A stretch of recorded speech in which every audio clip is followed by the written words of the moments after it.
Isang grupo mula sa Misamis Occidental ang patuloy na nagpapatunay na ang mga guro kahit abala sa serbisyo ay may kakayang pumukaw ng damdamin. Hindi lang sa silid-aralan kundi maging sa entablado at sa buong Southeast Asia.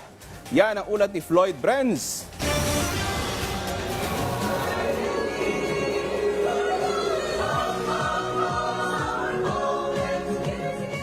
Hindi lang sila pang classroom sa stage ng mga paaralan.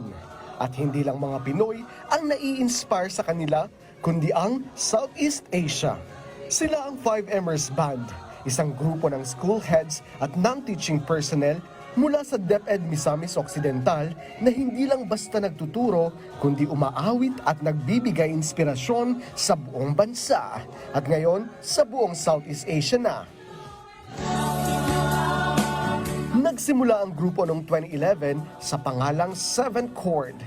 Binuo ng mga lalaking singing mentors, mga guro at mga school heads na may iisang hilig, ang musika. Nadadagdagan ito ng mga babaeng miyembro at naging opisyal na performing group ng Division of Misamis Occidental, regular na nagtatanghal sa mga programa sa rehiyon mula sa palarong pambansa, RSPC hanggang sa conventions ng NEDA.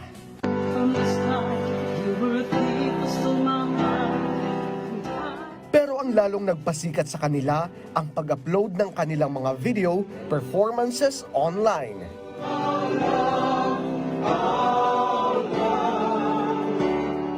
Ang kanilang viral na version ng kantang Golden na inarrange mismo ng kanilang pianist na si Friends Nel Deloria ay umani ng libo-libong views, shares at comments. Ayon sa grupo, simpleng ensayo lang ito pero dahil trending ang kanta, naisipan nilang i-record at i-post.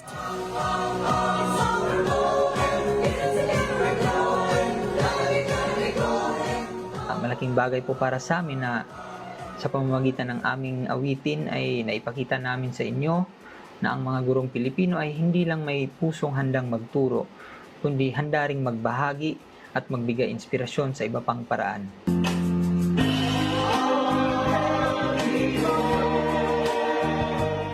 At sa darating na Setyembre 20, ang 5Mers Band ay isa sa mga magtatanghal sa ASEAN Convention of Teacher Leaders na gaganapin sa Cebu Waterfront Hotel.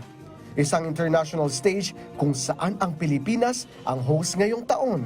Mula sa pagiging viral sensation hanggang sa pagiging kinatawan ng bansa sa isang international event, ang 5Mers Band ay patunay na ang mga guro ay hindi lang tagapagturo. Sila rin ay alagad ng sining at tagapaghatid ng inspirasyon.